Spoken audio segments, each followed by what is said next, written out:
Nagdilang anghel itong si Stephen A. Smith no? Sweep ang inabot ng Lakers sa series talaga na to kontra OKC. Hindi ako nagagawa kahapon inabot ng trangkaso, bawi tayo ngayon. Sweep ang inabot ng Lakers pero malinaw nga raw na si Lebron kaya pa ring dalhin ang Lakers sa semis. Kinapuslan talaga walang support na naging katulong yan mula sa opensa nila. Regular nag-average siya ng 21 points per game. Pagpasok niya mismo sa playoffs, biglang umangat yan sa 25 points per game. Kaya malinaw nga raw na kapag nasa playoffs, lumalabas yung peak performance nitong si Lebron.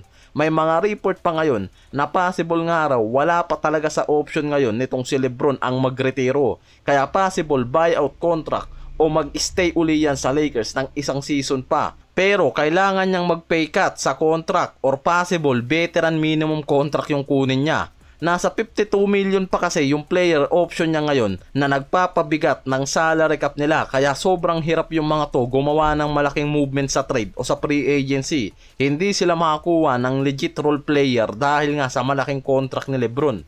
Kaya base mismo sa NBA insider na si Jake Fisher, maraming analyst nga raw ang naniniwala na mas magiging malaki ang chance ni Lebron na makakuha ng championship title next season kung tatanggapin niya yung mas maliit na contract para magkaroon ng budget ang Lakers sa mas malalim na roster na mismong kailangan nga nila ngayon. Kung kukunin kasi ni Lebron ang maximum o malaking contract, magiging limited na naman ang galaw ng front office para sa rebuilding nila sa paligid ni Luka at Reeves. Kaya possible dyan mismo magdesisyon ang front office na bitawan siya at pumasok siya sa free agency kung pipilitin ni Lebron yung malaking contract pa. At dyan possible maraming team naman yung magkakaroon ng interest kay Lebron, lalo na sa buyout contract pero hindi sa malaking contract na. Dyan lang rin kasi talaga interesado yung mga team kay Lebron. Ayaw nilang maglabas ng malaking asset para makuha siya, lalo't nasa tail end ng araw, 1-2 taon pwedeng magretiro, kaya masasayang lang yung malaking asset at salary na ibibigay nila Kung papayag naman nga raw yan sa mas mababang contract, mas maraming quality player o star player pa ang pwedeng makuha ng Lakers. 41 years old na si Lebron Iniisip ng ibang NBA executive na mas mahalaga na ngayon sa Lakers ang winning situation sa paligid ni Luka at Reeves kaysa sa malaking sweldo niya. Sa report kasi kahit si Lebron wala pa ring final decision naman sa magiging hakbang nito, lalo na sa retirement. Wala pa rin niyang malinaw na sagot sa bagay na yan. Kaya yung pinaka-pinag-uusapan ngayon, yung magiging future niya sa Lakers, kung mag-i-stay yan sa veteran minimum deal o papasok sa free agency para humanap ng bagong team. Giginhawa kasi talaga yung salary cap ng Lakers kung sakaling magdesisyon itong si Lebron na magbawas ng contract. Pabor sa kanila na mag-stay yan, lalo't hindi bumababa pa yung averaging at performance niya. May article pa akong nabasa na effective pa rin itong si Lebron kumpara kay Reeves na mas batang core, lalo na sa playoffs. Mas naaasahan pa rin itong si Lebron. May report din na lumalabas ngayon na hindi rin pabor sa Lakers kung papasok si Lebron sa free agency dahil wala silang return na makukuha.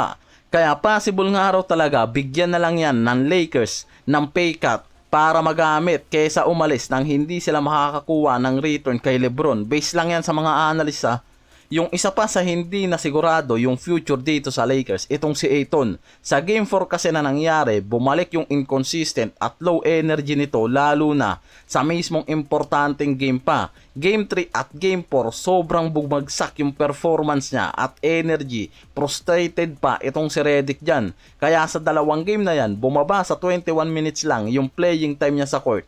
Halos fourth quarter, hindi na gaanong ginagamit yan ni Redick. Mas pinili pa nilang gamitin itong si Jackson Hayes, lalo na sa crunch time Sa report ngayon, parang uunahan nga raw nitong si Ayton yung magiging galaw ng Lakers. May player option siya na 8 million. May report na pwedeng mag-option out to para nga makakuha sa free agency ng mas malaking contract. Hindi niya naaantayin na i-trade siya ng Lakers dahil ang gusto nga nito kumuha ng mas malaking kontrata sa free agency. Parang naliliitan yata sa 8 million contract galing sa buyout. Ang problema, kung may kukuha nga raw sa kanya, lalo't lumabas yung malaking issue niya ngayon, lalo na sa pagiging inconsistent at low effort pagdating sa front nila na na-expose mismo dito sa Lakers. Kaya kung magdidesisyon itong si Ayton na mag-option out, hindi na rin masama sa Lakers, lalo't balak na rin talaga ng mga to kumuha ng mas dominant at elite center sa offseason. Yan yung bagay na inaabangan eh. May articles pa akong nabasa tungkol sa possible return nitong si Davis sa LA. Hindi ganun kadaling araw dahil sa malaking contract nito sa Wizards, pero pwedeng mangyari, lalo na si Davis ngayon sa Wizards hindi fully committed sa magiging future niya sa team na yan. May perception pa ngayon na nasa rebuilding pa rin ang Wizards, kaya kung hindi kumbinsido nga raw si AD sa direksyon ng franchise, pwedeng magdesisyon yan ng trade o maging open ang Wizards sa trade calls mismo. Pwedeng magkaroon kasi ang Lakers ng halos 50 million na salary cap space ngayong offseason, lalo naman natataas yan kung magpe-pay cut pa si LeBron at hindi matuloy yung max deal ni Reeves. Ibig sabihin, kaya nilang kunin si Davis nang hindi kailangan isama si Austin Reeves sa trade package. Nasa mahigit kasi 120 million pa ang contract ni AD sa loob ng 2 taon, kaya hindi ganun kadali para sa Lakers, depende sa magiging package nga lang raw talaga. Kahit si Davis bago matrade, gusto niyang maging teammate si Luka. Yan yung nagiging indication para makabalik nga itong si Davis sa Lakers Kaya kung magkaroon nga raw ng malaking movement ang Lakers ngayon at maging available naman sa market itong si Davis, possible isa yan sa titignan talaga para din sa reunion kay LeBron.